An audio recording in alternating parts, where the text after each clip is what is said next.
Ya, materi ini saya ambilkan dari Oxford ya, 1993.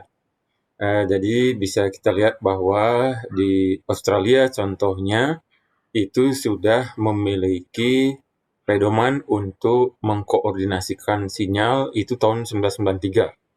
Nah, di MKJI itu belum ya, belum meliputi koordinasi dari traffic sinyal.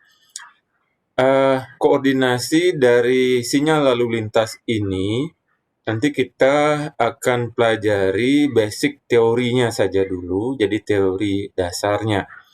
Nanti di dalam kondisi realnya itu bisa juga dilakukan secara manual, bisa juga dilakukan dengan bantuan software ya.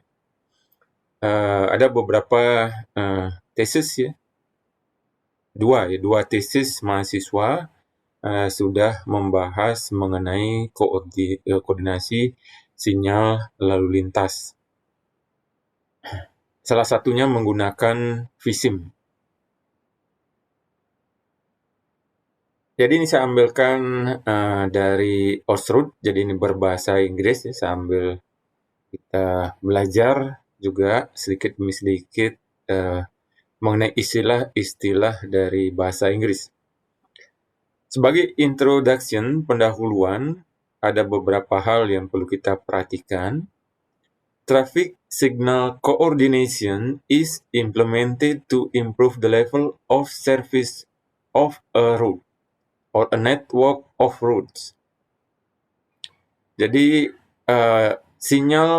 koordinasi sinyal lalu lintas ini diimplementasikan, maksudnya adalah untuk meningkatkan suatu tingkat pelayanan suatu ruas jalan atau suatu jaringan jalan, where the spacing of signal is such that isolated operation causes excessive delays, stops, and loss of capacity. Jadi di mana jarak antar sinyal sedemikian rupa sehingga ketika sinyal itu dia beroperasi secara terisolasi secara individu, ini menyebabkan tundaan yang tinggi, angka henti yang tinggi, dan kehilangan atau penurunan dari kapasitas. Coordination maintain a time relationship between adjacent sets of signal. Jadi koordinasi ini maksudnya adalah untuk menjaga keterhubungan waktu antara beberapa sinyal lalu lintas yang berdekatan. Jadi di sini ada istilah adjacent set of signal. Jadi beberapa sinyal lalu lintas yang lokasinya berdekatan. Kemudian juga ini ditegaskan a time relationship, jadi hubungan waktu. This is predetermined to achieve the design objective of minimizing overall delay and or the number of stops. Jadi ini ditentukan untuk mencapai tujuan-tujuan perancangan, diantaranya adalah meminimalkan total tundaan atau delay, atau angka henti, number of stops. All signals to be coordinated must operate at the same cycle time to maintain the required time relationship. Semua sinyal yang akan dikoordinasikan itu harus beroperasi pada waktu siklus yang sama. Ini tujuannya adalah untuk menjaga keterhubungan waktu antar sinyal lalu lintas. Jadi ini juga merupakan kata kunci ya, same cycle time.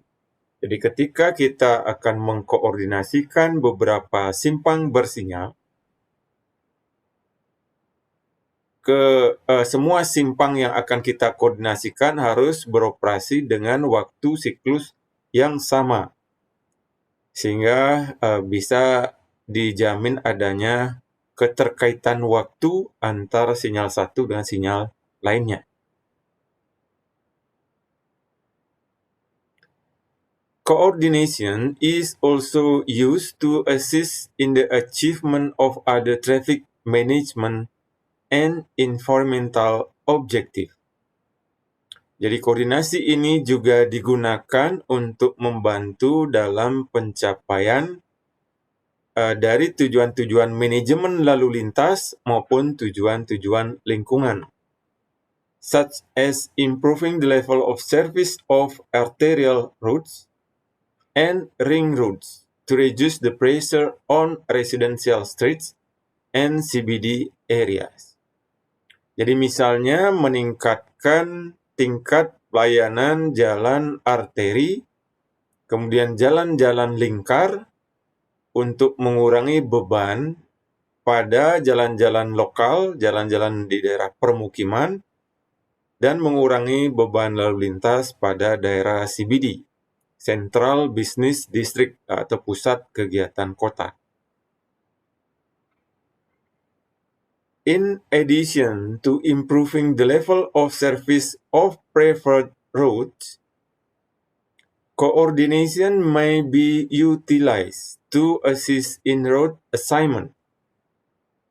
Jadi sebagai tambahan, di samping untuk meningkatkan tingkat pelayanan jalan dari rute-rute yang diinginkan, koordinasi ini juga membantu di dalam pemilihan rute, route assignment. Bagaimana koordinasi ini membantu dalam pemilihan rute? This may be achieved by reducing the green time on the non-preferred routes to make those roads unattractive. Jadi hal ini dapat dicapai dengan mengurangi waktu hijau pada rute-rute yang tidak diharapkan untuk membuat rute tersebut menjadi tidak menarik. Jadi konsepnya adalah bagaimana kemudian memindahkan lalu lintas dari satu rute ke rute lainnya, membuat satu rute itu menjadi tidak menarik, misalnya waktu tempuhnya sering terjadi stop and go, banyak angka hentinya tinggi, kemudian juga tundaannya tinggi, sehingga akan beralih ke rute lain. The benefit of traffic signal coordination. Jadi beberapa keuntungan dari koordinasi sinyal. Yang pertama, improve capacity of closely spaced signalized intersection. Jadi meningkatkan kapasitas dari simpang bersinyal yang jaraknya berdekatan. Yang kedua, reduction in travel time and delay. Jadi pengurangan terhadap waktu tempuh dan tundaan. Yang ketiga, reduction in the number of stop. Pengurangan dari angka henti. Kemudian yang keempat, reduction in the intersection accident. Jadi pengurangan kecelakaan pada persimpangan. Dan yang terakhir, reduction of noise level, air pollution, and energy consumption. Jadi menurunkan tingkat kebisingan lalu lintas, polusi udara, dan konsumsi energi. Nah, kenapa tingkat kebisingan bisa diturunkan? Jadi dengan membuat pergerakan lalu lintas menjadi mengalir dengan baik. Jadi ketika mengurangi kondisi berhenti dan bergerak kendaraan, maka kebisingan lalu lintas bisa dikurangi. Demikian juga polusi udara. Otomatis juga energy consumption. Konsumsi energi pada pergerakan lalu lintas yang mengalir dengan baik, tentu konsumsi energinya lebih rendah daripada kendaraan yang mengalami kemacetan lalu lintas. Yang keenam, achievement of other area or corridor traffic management goals. Jadi untuk mencapai suatu wilayah ataukah tujuan-tujuan dari manajemen lalu lintas suatu wilayah ataukah satu koridor tertentu. Jadi misalkan ya, ini juga sering dipakai karena sistemnya seperti di kota Sydney misalnya, mereka menggunakan sistem SCAD. Apa itu SCAD nanti saya sampaikan terakhir. Jadi sistem SCAD itu mereka sudah memiliki Central Control Room, ya. Merupakan ruang pengawasan yang terpusat. Jadi seperti sisi room ATCS sekarang, kira-kira seperti itu. Jadi nanti polisi lalu lintas bersama perhubungan itu cukup memonitor dari central room. Kemudian koordinasi itu kalau sketch itu sudah terjadi secara otomatis. Jadi sempat kasus kemarin, kebetulan saya sedang tugas belajar di Sydney, itu ada Sydney Olympic Games. Jadi Olympic Games itu dilaksanakan di kota Sydney. Kemudian mereka merancang bagaimana caranya supaya aliran arus lalu lintas lancar. Jadi ketemu hijau terus dari bandara sampai ke lokasi Sydney Olympic Games. Nah, itu diatur secara terkoordinasi dengan program SCADS.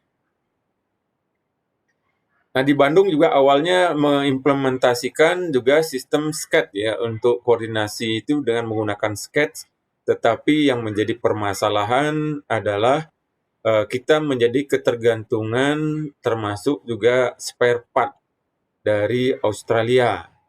Jadi spare part-nya ini yang agak sulit untuk mencarinya.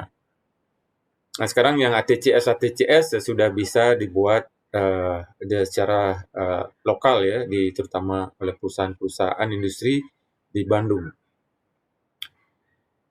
Yang kedua, principle of coordination. Jadi ada beberapa prinsip-prinsip koordinasi sinyal. Pertama, basic coordination. Jadi koordinasi dasar. There are three fundamental features of coordinated signal control. Jadi ada 3 bentuk dasar dari pengaturan koordinasi sinyal. Bentuk yang pertama, a common cycle time. Jadi menggunakan waktu siklus yang sama. Jadi seperti yang saya jelaskan tadi. Or in special cases, 1/2 of the cycle time. Jadi pada kasus tertentu menggunakan 1/2 dari waktu siklus. Yang kedua, the beginning or end of the green period on the coordinated approaches at each intersection is said to occur at a given time, relative to that at the reference intersection. Awal atau akhir dari periode waktu hijau pada setiap pendekat simpang yang dikoordinasikan itu diatur supaya dia terjadi pada waktu yang sudah kita tetapkan, relatif terhadap persimpangan yang dipakai sebagai acuan atau reference. Jadi nanti ada satu simpang, misalnya ada 3 simpang yang kita koordinasikan. Dari ketiga simpang itu kita harus memilih satu simpang sebagai acuan yang disebut reference intersection. Berdasarkan persimpangan tersebutlah kemudian kita setting waktu sinyal untuk kedua simpang lainnya. This setting called an offset. Jadi pengaturan ini disebut sebagai offset. Jadi nanti kita akan juga mengatur waktu sinyal sedemikian rupa kapan seharusnya pada simpang berikutnya menyala hijau. Itulah yang kita pergunakan nilai offsetnya dari simpang 1 ke simpang 2. Kemudian offset dari simpang 2 ke simpang 3. Jadi berdasarkan nilai offset inilah kita mengatur kapan seharusnya di simpang-simpang berikutnya menyala hijau. Offset ini is determined by the distance between signal and progression speed along the section of route between signal and the queue of vehicles waiting at red signal. Jadi pengaturan nilai offset atau offset ini dihitung berdasarkan jarak antar sinyal lalu lintas, jadi jarak antara apel atau traffic light, kemudian kecepatan. Nah, kecepatan ini adalah kecepatan iring-iringan kendaraan. Ya. Jadi ketika kendaraan bergerak dari satu simpang ke simpang lainnya, dia akan bergerak membentuk platoon. Platoon itu iring-iringan kendaraan. Jadi sepanjang segmen antar simpang bersinyal. Kemudian kita perlu juga memperhatikan antrian yang terjadi oleh kendaraan di depan. Jadi pada simpang berikutnya yang menunggu waktu merah. Kemudian yang ketiga, optimization of offset and phase time. Jadi mengoptimalkan nilai offset dan fase sinyal.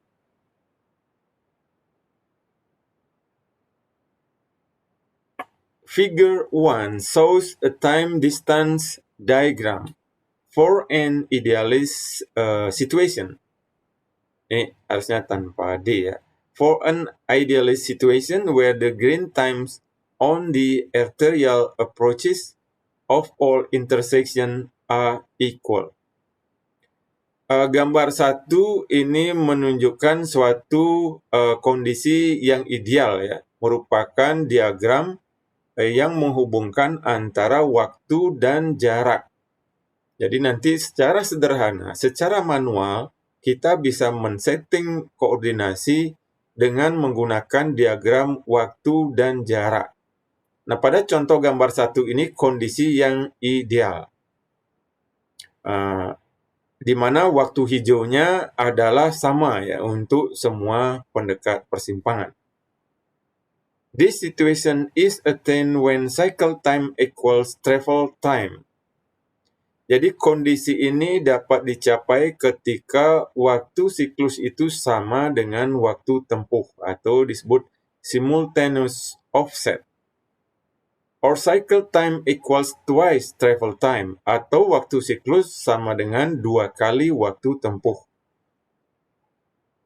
Unequal green times and different spacing between intersection might make it difficult to achieve coordination in both direction of a route or on all direction in a network. Waktu hijau yang tidak sama dan jarak antar simpang yang berbeda-beda ini akan menyulitkan untuk penyusunan koordinasi. Baik koordinasi untuk 2 arah dari satu rute atau dari semua arah dalam satu jaringan jalan.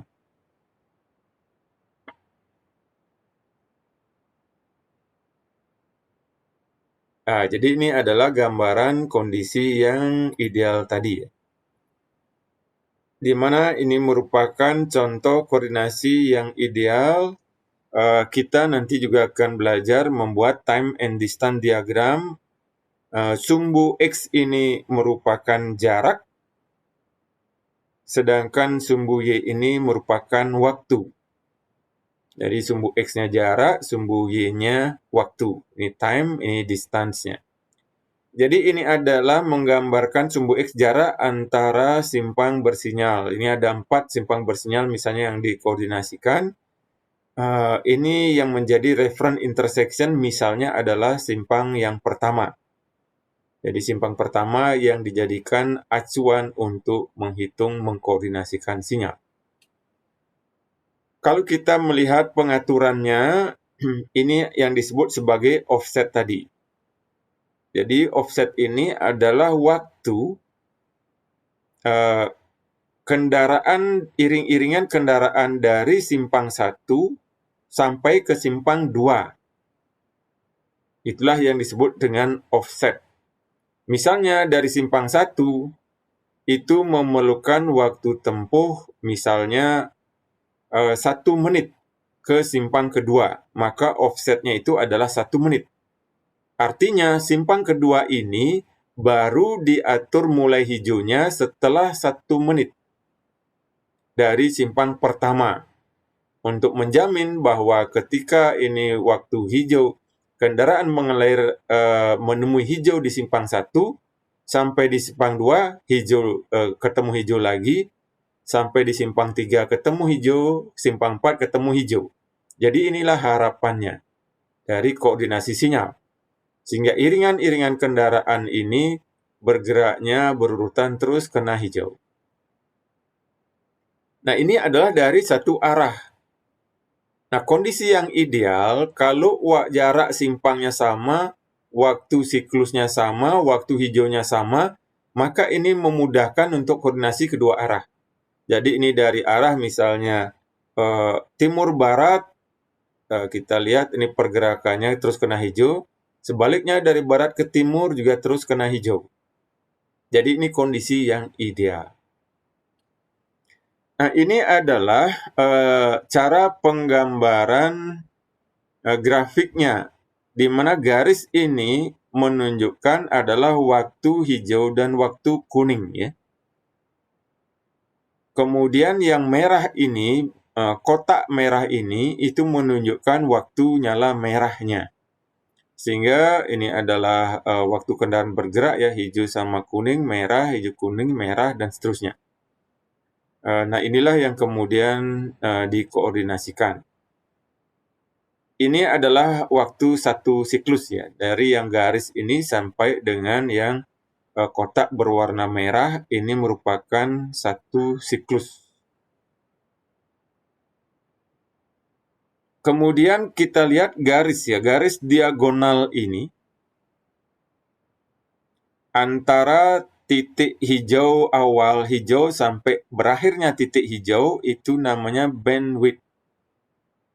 Jadi ketika bandwidth ini kita tarik, ini yang menunjukkan posisi iringan kendaraan yang terus kena hijau selebar bandwidth ini. Jadi ini namanya bandwidth. Jadi ada beberapa istilah yang perlu Anda perhatikan tadi. Ada istilah waktu siklus, cycle length, kemudian ini adalah flow, aliran lalu lintas yang diagonal ini. Selanjutnya istilah offset, waktu antara awal hijau dari simpang pertama sampai awal hijau simpang berikutnya. Kemudian jarak antar sinyal, kemudian waktu. Jadi ini hal-hal yang perlu diperhatikan pada saat penyusunan koordinasi sinyal.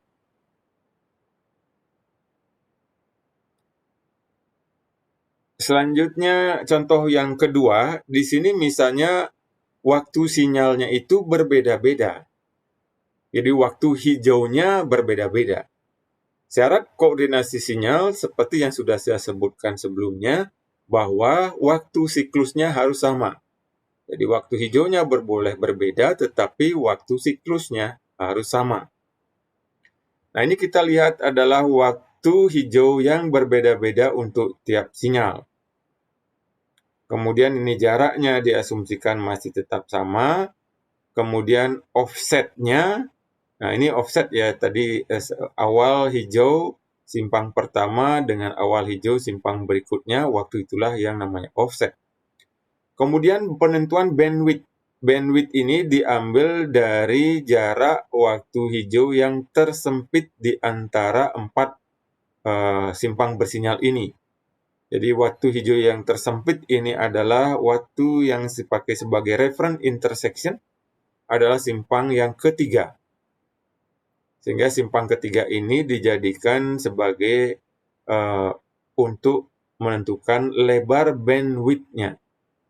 Di mana ketika lalu lintas mengalir selebar bandwidth, dia akan ketemu hijau.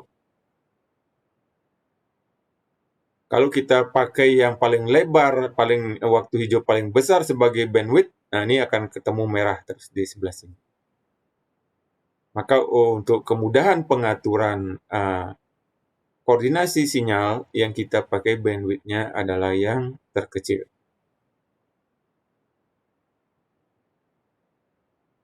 Selanjutnya, bagaimana cara menghitung offset? Jadi offset strategies. There are 3 basic offset strategies for coordination along a route. Jadi secara umum ada 3 strategi dasar pengaturan offset untuk mengkoordinasikan sinyal sepanjang satu rute. Yang pertama adalah coordination of the starting offset. Jadi yang kita koordinasikan adalah awal hijau simpang 1, simpang 2, simpang 3. Yang kita koordinasikan adalah awal hijaunya. It's the beginning of the green period at all signal. Yang kedua, coordination of finishing offset. Jadi koordinasi yang kita pakai adalah akhir waktu hijau, ending of green period. Jadi yang kita tarik garisnya itu adalah pada akhir setiap periode hijau.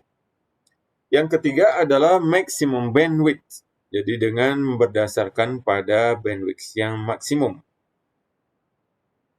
Nah, tadi sudah kita bahas sepintas mengenai bandwidth. The bandwidth is defined as the maximum time interval which can be drawn on a time distance diagram. Jadi bandwidth ini didefinisikan sebagai interval waktu maksimum yang dapat digambarkan pada sebuah diagram waktu dan jarak, i.e. between two parallel lines, with a slope corresponding to the design progression speed including the green period of all the signal in the system, i.e. amount of green times common to all signals along the road. Yaitu antara dua garis paralel. Jadi bandwidth itu adalah dua garis paralel yang diagonal tadi. With a slope, jadi kemiringan itu menunjukkan kecepatan dari iring-iringan kendaraan yang mendekati periode waktu hijau pada semua simpang bersinyal dalam satu sistem.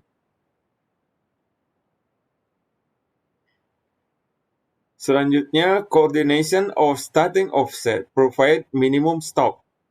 Kalau kita mengkoordinasikan adalah starting offset, jadi yang kita hubungkan adalah awal hijau dari simpang satu dengan simpang lainnya, ini akan dapat meminimalkan angka hentinya.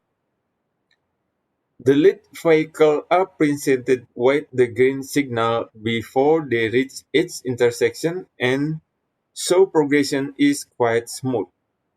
Jadi kendaraan yang di depan itu akan mendapatkan sinyal hijau sebelum mencapai setiap persimpangan, sehingga pergerakan lalu lintas berlangsung dengan lancar.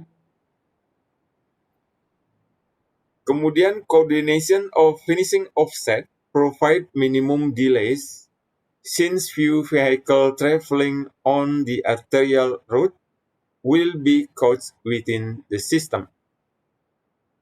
Kalau kita memilih coordination dari finishing offset, jadi yang kita tarik garisnya adalah bagian akhir dari waktu hijau, ini akan menyediakan tundaan minimum. Karena sedikit kendaraan yang bergerak pada satu rute jalan arteri akan terperangkap di dalam sistem. A compromise between these two types of offset is often possible. Jadi bisa juga dicampurkan antara dua tipe offset ini. But as a general rule, it is more acceptable to coordinate with starting offset. Jadi secara umum sebenarnya lebih bisa diterima untuk mengkoordinasikan dengan menggunakan starting offset. To provide sufficient bandwidth for the minor direction of flow, it may be necessary to provide offset that maximize total route capacity or minimize total route delay, rather than optimum progression for one direction. Jadi untuk menyediakan lebar dari bandwidth yang memadai untuk pergerakan dari pergerakan yang arah minor ya, Misalnya utara selatan pergerakannya besar, sedangkan selatan ke utara pergerakan kecil. Nah, itu maksudnya minor direction. Mana yang kita lebih untungkan, yang minor direction, apakah yang major direction? Tentu major direction. It may be necessary to provide offset that makes total road capacity. Jadi bisa juga kita atur supaya keduanya diuntungkan. Baik kapasitas totalnya, memaksimalkan kapasitas total untuk kedua arah. Or minimize total road delay, atau meminimumkan delay untuk kedua arah. Rather than optimum progression for one direction, daripada pergerakan yang optimum hanya untuk satu arah. Jadi ini umumnya adalah kesulitan dari koordinasi, yang mana kemudian kita pakai dasar untuk mengkoordinasikan sinyal. Misalnya kalau kita mengkoordinasikan sinyal pergerakan dari utara ke selatan, pergerakan dari selatan ke utaranya bisa jadi ketemu merah. Jadi itu bisa menjadi kendala. Kalau kita supaya juga pergerakan selatan ke utaranya juga bertemu hijau terus, utara ke selatan juga bertemu hijau, nah disinilah kita harus kompromikan. Berarti harus ada pengurangan daripada ketemu waktu hijau untuk pergerakan utara-selatan, sehingga kedua arah secara total itu bisa meminimalkan delay-nya. To cater for the differing traffic flow pattern, i.e. EM peak, PM peak, and off peak, different signal timing plans for coordination are necessarily constructed for each signal in the coordinated system.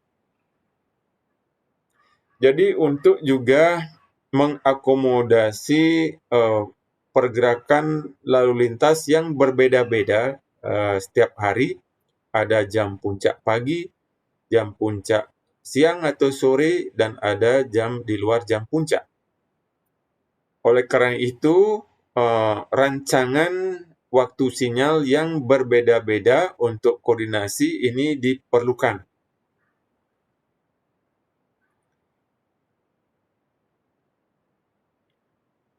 The case for coordination. Jadi ini satu kasus koordinasi. An isolated intersection is one in which vehicle arrival at each approach is not significantly affected by other intersection.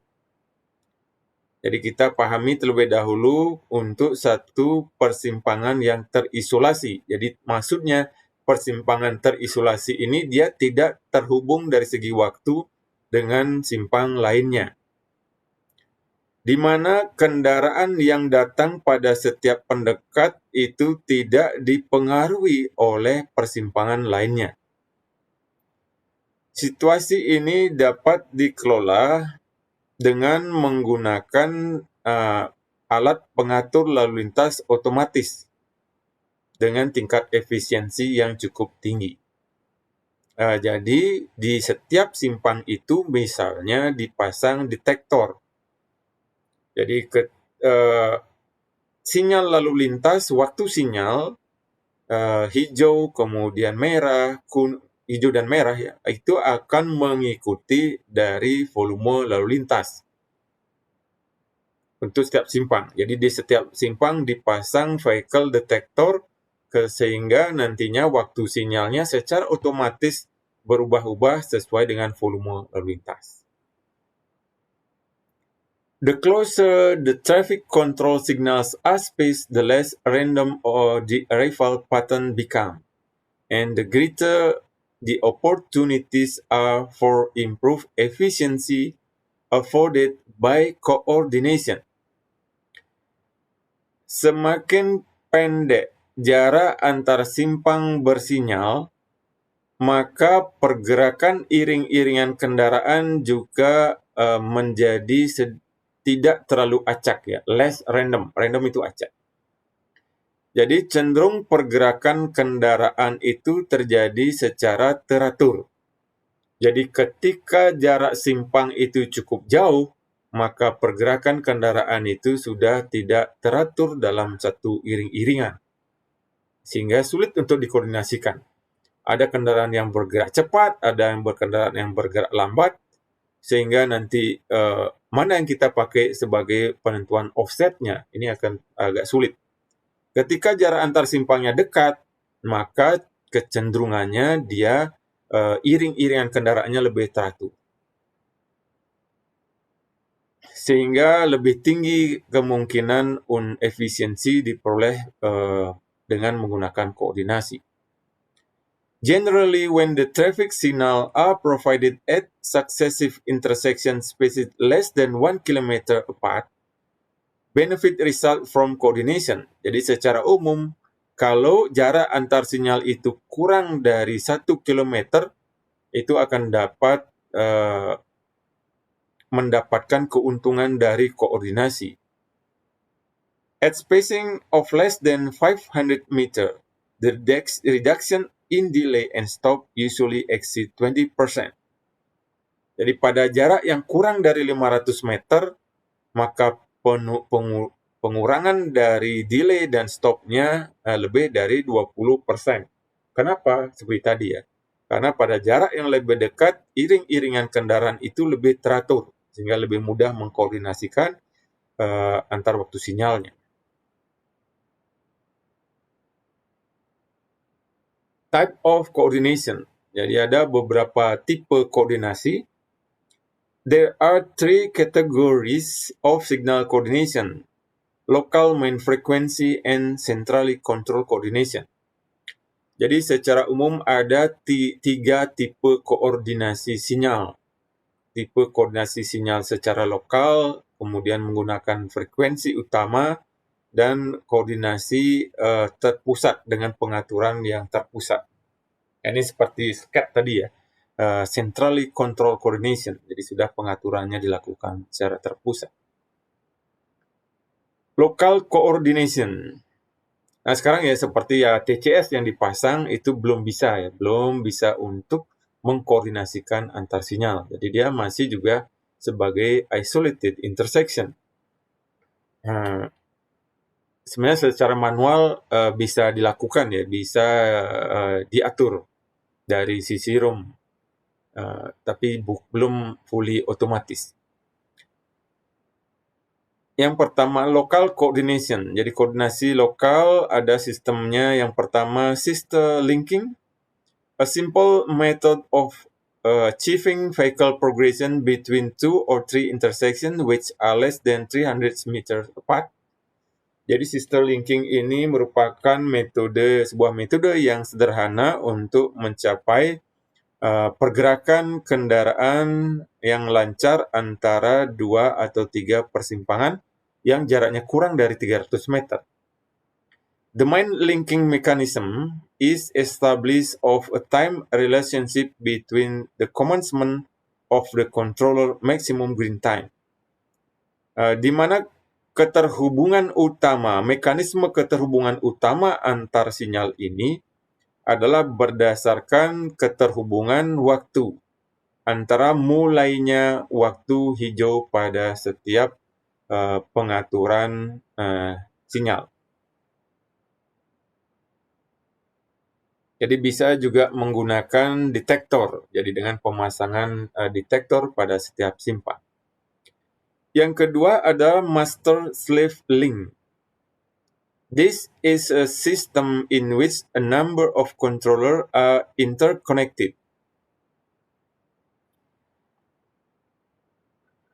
Such that one of the control takes on the role of master, determining cycle time and pace time for the group, and all the other controllers are subservient to the operation of the master controller. Jadi di dalam sistem master-slave link ini, di mana ada sejumlah alat pengatur daripada sinyal yang terhubung. Di mana salah satunya itu berperan sebagai masternya yang menentukan waktu siklus dan waktu fasenya untuk sejumlah simpang bersinyal yang kemudian dikoordinasikan. yang lainnya berfungsi untuk melayani operasional dari pengatur yang master tadi.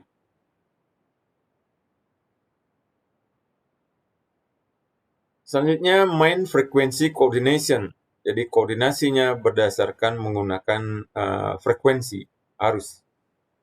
The 50 Hz electricity supply can provide an accurate time base to maintain fixed time relationship between controller. Jadi menggunakan supply listrik sebesar 50 Hz yang dapat menyediakan dasar waktu yang akurat untuk menjaga keterhubungan waktu secara tetap, fixed time relationship antar pengatur sinyal. This may be done by using electronic counter. Jadi di setiap controller ini dipasang electronic counter or microprocessor software. Jadi setiap controller ini dipasang electronic counters atau microprocessor software sehingga dia secara otomatis terhubung antara satu sinyal dengan sinyal lainnya. Several signal timing plans, i.e. cycle time, phase split, and offset for different time period of a day are stored in semiconductor memory in each controller. Jadi ini memungkinkan kita untuk merancang waktu sinyal yang berbeda-beda sepanjang waktu. Jadi mulai dari waktu siklusnya, kemudian fasenya, offsetnya, sepanjang hari.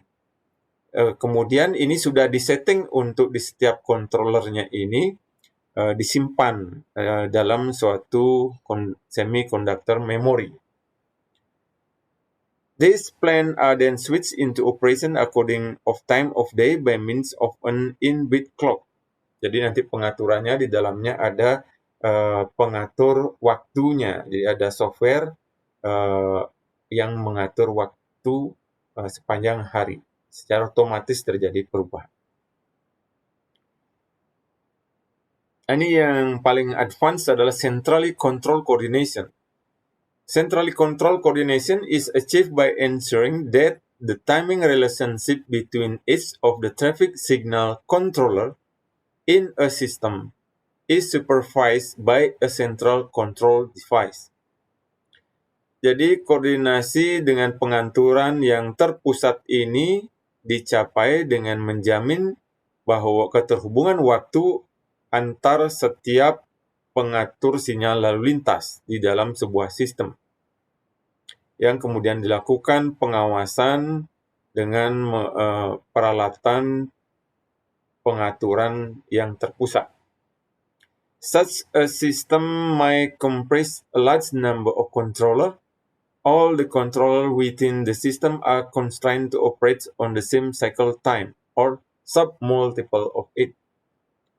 Dalam sistem tersebut dapat terdiri dari banyak controller atau pengatur, di mana semua pengatur yang ada di dalam sistem itu dibatasi beroperasi pada waktu siklus yang sama atau kelipatannya. This type of coordination require a communication system computerized between the central control device and local controller. Jadi dengan tipe koordinasi seperti ini akan membutuhkan sebuah sistem komunikasi, jadi tentu dengan sistem IT antara central controlnya dengan local controlnya. There are two main types of this system. Ada dua tipe dari sistem ini. Yang pertama fixed time system, jadi sistem kendali waktu tetap. A series of signal timing plans are brought into operation at certain time of the day.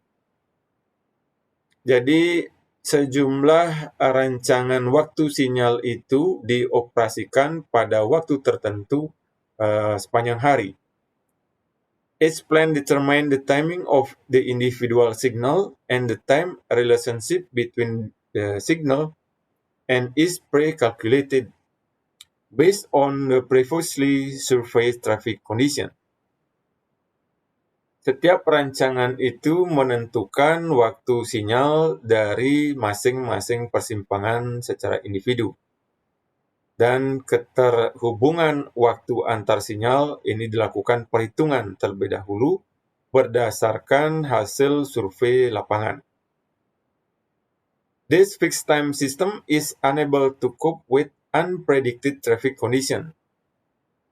Tapi permasalahannya sistem yang fixed time ini tidak dapat kemudian beradaptasi dengan kondisi lalu lintas yang tidak bisa kita prediksikan. As traffic conditions change with the passage of time, plans become inappropriate. Jadi apabila kondisi lalu lintas berubah sepanjang waktu, maka rancangan sistem fixed time ini menjadi tidak cocok. Yang kedua adalah sistem fully responsive system.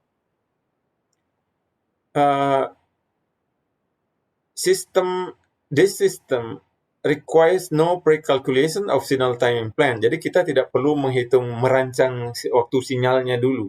Tidak perlu dilakukan survei untuk merancang waktu sinyalnya.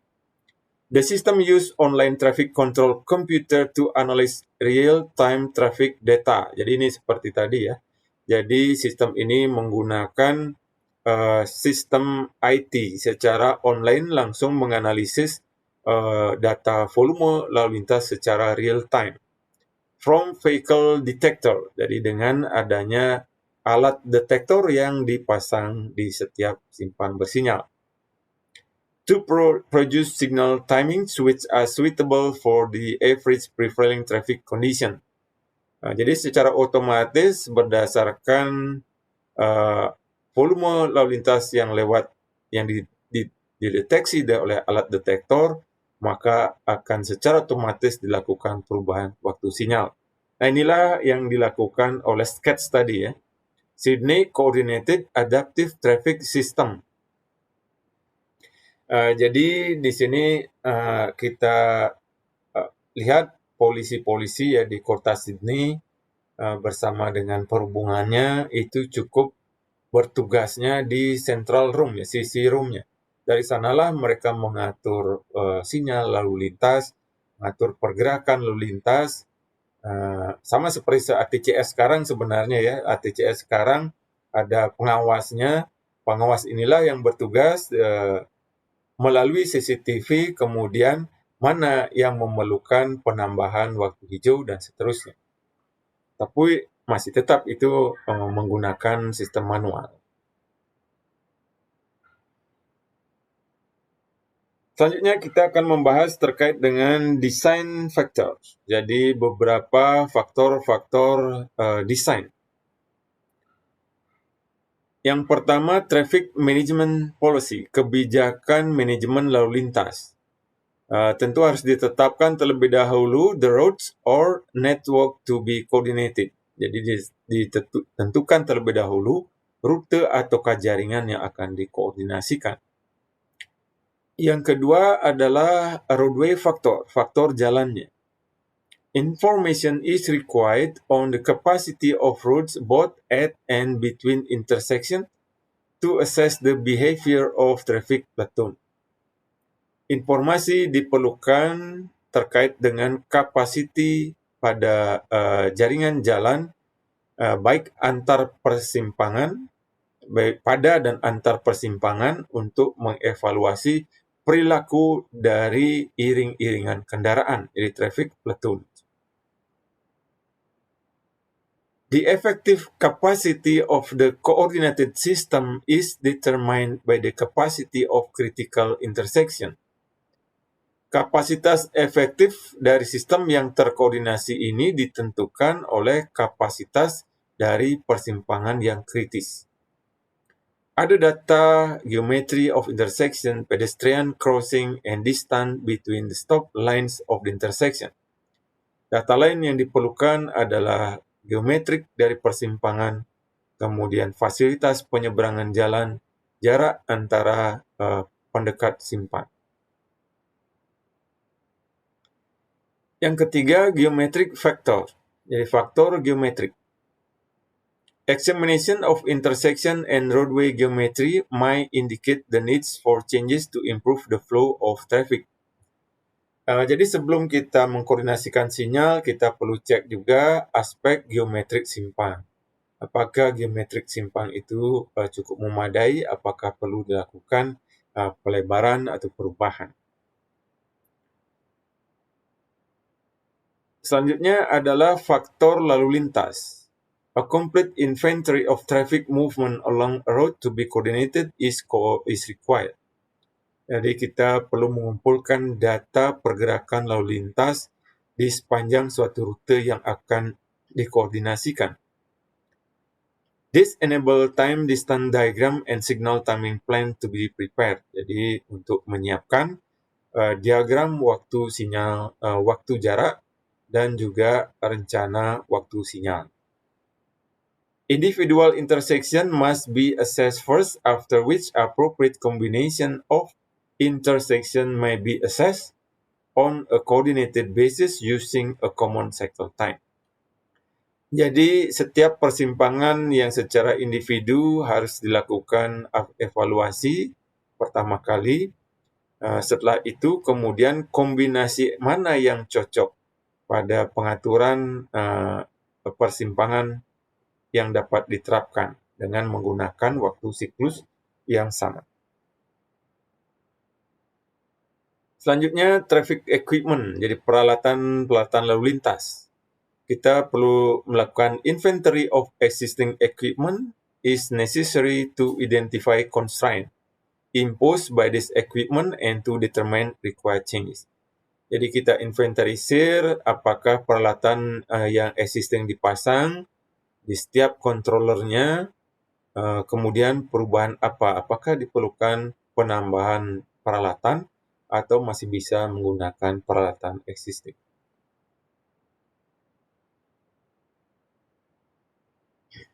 Selanjutnya, coordination requirement affecting the design of signalized intersection. Jadi prasyarat koordinasi yang mempengaruhi desain daripada simpang bersinyal. The effect of signal coordination on the design. Jadi efek dari koordinasi sinyal pada desain. Pertama adalah pada traffic signal controller selection. Jadi pada pemilihan jenis dari pengatur sinyalnya. A traffic signal coordination scheme will require the use of controller which are compatible with the type of coordination adopted. Jadi skema koordinasi sinyal akan memerlukan jenis pengaturan di setiap simpang yang cocok untuk tipe koordinasi yang akan diimplementasikan. Detector load placement and configuration. Jadi penempatan alat detektor dan konfigurasinya. It is necessary to consider the detection system required. Jadi sistem deteksi seperti apa yang kira-kira dibutuhkan. Detector placement and function option include individual lane detector, approach detector, stop line detector, advanced detector, and queue detector. Jadi ada berbagai macam jenis detektor yang kira-kira mana yang cocok dipergunakan. Ada yang detektor individual lane, jadi menggunakan detektor yang ditempatkan pada lajur lalu lintas. Ada detektor yang ditempatkan pada pendekat simpang, pada stop line detektor, jadi pada garis stop line-nya. Ada juga detektor yang advance, ada detektor yang mendeteksi antrian.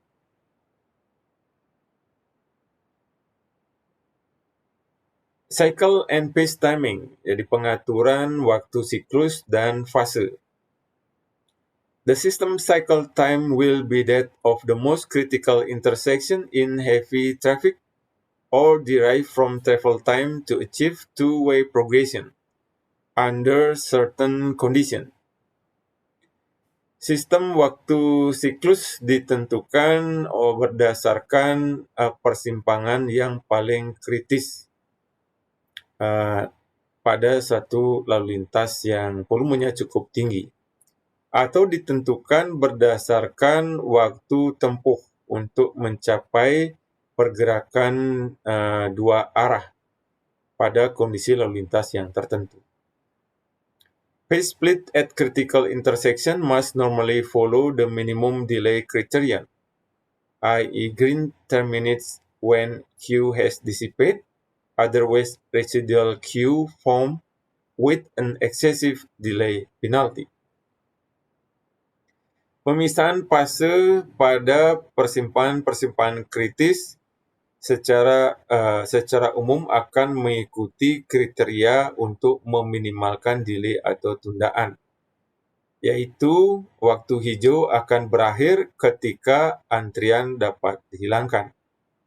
Jika tidak, maka akan terjadi antrian sisa yang akan menyebabkan delay atau tundaan. Non-critical intersection phase timing may be adjusted to reduce stop. Jadi persimpangan yang tidak kritis maka akan nanti menyesuaikan waktunya untuk mengurangi angka henti. Selanjutnya pacing design, jadi desain fasenya. The pacing design of signal needs to consider the coordination requirement. For example, vary the pace sequence to achieve two-way coordination. Jadi perencanaan fase dari waktu sinyal perlu untuk mempertimbangkan kebutuhan-kebutuhan dari koordinasi. Misalnya dengan memvariasikan urutan dari fase sehingga dapat mencapai koordinasi dua arah. Selanjutnya side road and pedestrian delay. Jadi tundaan dari kendaraan maupun pejalan kaki di jalan minor, itu maksudnya side road. At intersection in a coordinated system, there could be an increase in delay to vehicle entering from side roads and pedestrian crossing the main roads compared with operation on a traffic actuated base. Jadi pada sebuah sistem persimpangan yang dikoordinasikan, bisa terjadi peningkatan tundaan oleh lalu lintas baik kendaraan maupun penyeberang pejalan kaki yang akan menyeberangi rute-rute utama. Jadi akibat kita mengkoordinasikan hanya rute utama, justru lalu lintas dan pedestrian dari rute jalan minor itu mengalami peningkatan delay.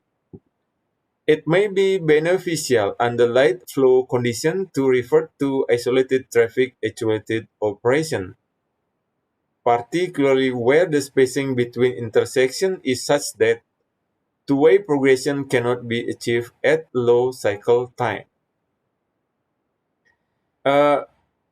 Mungkin lebih menguntungkan pada kondisi arus lintas yang ringan, jadi volume lintasnya tidak terlalu tinggi, untuk membuat pengaturan dengan persimpangan yang terisolasi dengan sistem yang actuated, jadi sistem menggunakan detektor tadi. Khususnya ketika spasi antar persimpangan sedemikian rupa sehingga pergerakan lalu lintas dua arah ini tidak bisa dicapai pada waktu siklus yang rendah. Ya, jadi mungkin pertemuan hari ini sampai di sini ya. Jadi ini merupakan basic teori dari koordinasi sinyal yang saya ambilkan dari Ostrud ya. Jadi karena Anda sudah S2 ya, mau tidak mau nanti ke depan sebagian materi-materi kuliah idealnya itu memang berbahasa Inggris ya sebagian. Namun saya kira ini bahasa Inggris vocab-vocabnya masih umum, jadi ketika Anda nanti menerjemahkan untuk